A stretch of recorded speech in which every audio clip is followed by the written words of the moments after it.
کی تکون بخوره باید ظرفا رو بشوره. من دستشویی داشتم.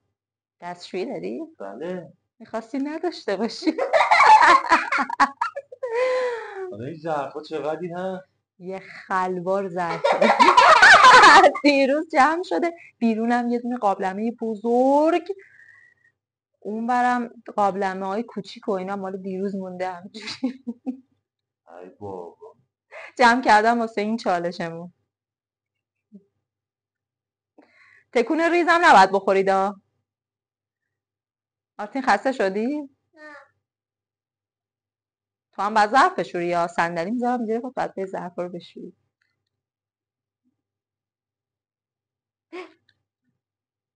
بابا میگم بابا تکون خورد. دستش پایینه. تکون خورد داره متقلب و ظرفا رو بشور.